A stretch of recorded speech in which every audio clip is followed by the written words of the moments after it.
I hope you've enjoyed the break from FPL and the World Cup. Now game week 17 is fast approaching, let's get straight back into the content. This team's actually got 3.1 mil in the bank. One of the main reasons is because I've tried to target double game week players, and there's some very high value players from those teams, and there's another big reason that you'll see later on in the video as well. Let's get the obvious one out of the way first, it's Haaland. He's definitely my captain for game week 17, so there won't be a best captain video, I think it's too obvious. He's probably going to be my captain for game week 18, then if he doubles in game week 20, which is a 70% chance, he'll certainly be my captain there as well. When I start picking my team, I always look at my captaincy matrix and pick my first two players based on that, and the second player in my team might surprise you because I've not seen him in many drafts, it's Sterling. Chelsea and Fulham have a double game week in game week 19. Obviously Mitrovic is a really good option, and I'd consider him a lot more if he wasn't one yellow card off a suspension. He is a risk there, and I don't think it's worth taking just in case. And if you look at Sterling's underlying stats, they're miles better than any attacking player in that Chelsea team. You might be surprised to hear that I'm going without Salah, but let me explain. Sterling's 9.7 mil, I've got a few mil in the bank, he's got 4 fixtures over the next 3 game weeks, and I'm taking a punt that he's going to outscore Salah with that extra fixture, and his fixtures are better as well. If you've been watching me play FPL for long enough, you'll know that I don't like having premium players in my team if I'm not going to captain them over the course of the next few game weeks.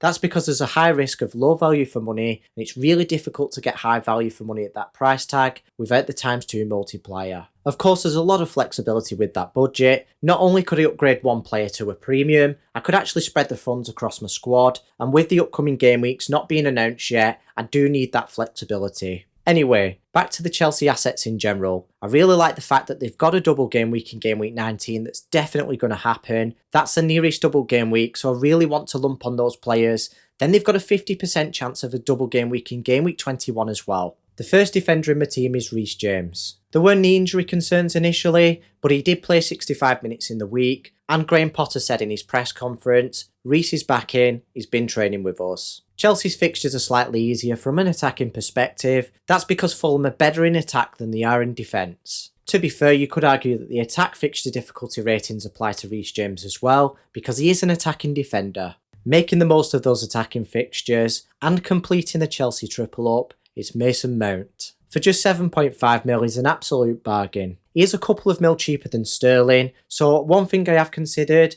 is selling Sterling for either Saka or Foden, just captaining Mount in the double game week even though I prefer Sterling. But to be fair, it's not just like a single game week where there's one fixture, it's a double game week where there's 2. It's like captaining a player 2 game weeks in a row. I'd rather have that optimal player, well the player who I believe is optimal because he's got better underlying stats, therefore he's got a higher ceiling. For now I'm happy with Sterling for the next 3 or 4 game weeks, and when the captaincy matrix changes, or I need to bring in more double game week players, I'll probably shift him on for either Salah, Saka or Foden. It's just really difficult to pack the players in that midfield. I think that's the most difficult position to pick for, because there are so many options available. The next player in midfield is Martinelli. I spent 6 mil on him and he's 6.8 mil now. I don't think there's any point in selling him for 6.4 because I'm probably going to want him back. There's a big incentive there with the money tied up on him. I can't say that I like Arsenal's fixtures in the short term, but they've definitely got a double game week in game week 23, and in game week 21 they've got a 70% chance of one as well. Even if the upcoming fixtures aren't favourable for Arsenal, they were extremely impressive before the break, and so was Martinelli. You could argue that they are fixture proof. Also, if you look at what Martinelli offers at his price tag, he's probably not going to be bad value for money, is he? Next up is his teammate Nketiah. He's only 6.5 mil, which is an absolute snip for a starting Arsenal forward. The reason he's expected to play is that Jesus is sidelined, and according to Premier Injuries, which is run by Ben Dinnery, a reliable injury expert, he's expecting him to be back after a couple of months in game week 25. Arsenal will have at least 1 double game week by then, possibly even 2.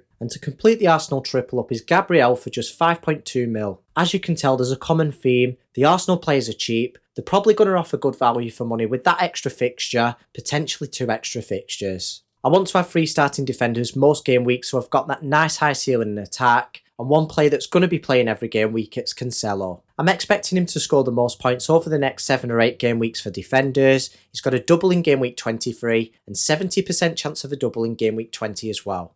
The next player in my team you might be surprised by, it's his teammate Edison for 5.4 mil, but let me explain. If he was priced at 6 mil like previous seasons, and might have been put off by him. Either way, I wanted to complete that City triple up. I considered Foden, but I don't want to mess around with Pep Roulette, so I'm not really bothered about so-called blocking that third City spot because I can't see a player that I'd want to bring in. I wanted to pick a player that's definitely nailed to make the most of those fixtures, and in that City team they come few and far between. I did consider De Bruyne, but like I said, if I'm not going to captain a premium, I don't think it's good value for money, so that left me with Ederson. Kepa was considered for his cheaper price tag, but he is a doubt for the next fixture, and like I said earlier, I want to make the most of those Chelsea attacking fixtures. Another decent option on my shortlist was Ramsdale, but if you look at my Arsenal players, where do I squeeze him in? From a backup goalkeeper, I've held back the funds and gone with the budget option in Ward. He's only 4 mil, but he can step in if I need him. The beauty with Ederson is that he plays for the best defence in the league, so I plan to play him every game week.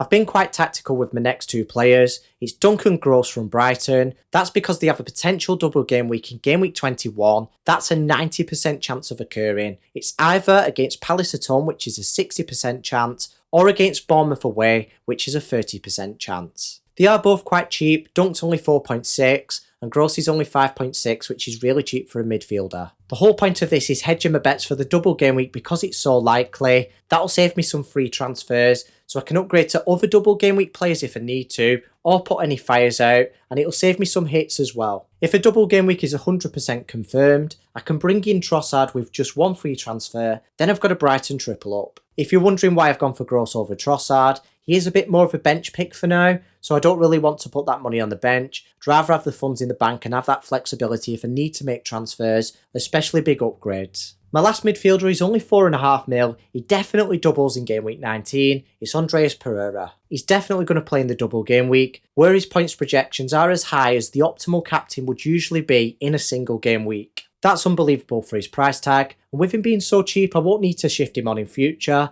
He can just sit on the bench, and he's a decent option to come on as well if I need him. My last defender and last player on the bench is Patterson. I didn't want to commit too much money to my last defender, so I wanted him to be around about 4 mil, which he is, and he's got a 70% chance of doubling in game week 21, which is what swayed me towards him. The player to complete my team is Darwin Núñez. He's only 9 mil. I didn't want to commit too much money to Kane for reasons that I mentioned earlier about premiums, and he was kind of the best of the rest that I had available to pick from. He has a 50-50 chance of doubling in game week 21. Thanks for watching. Hit the subscribe button if you haven't already so you don't miss any of these videos, and leave a comment in the comment section down below if you need help with your team, and I'll get back to you.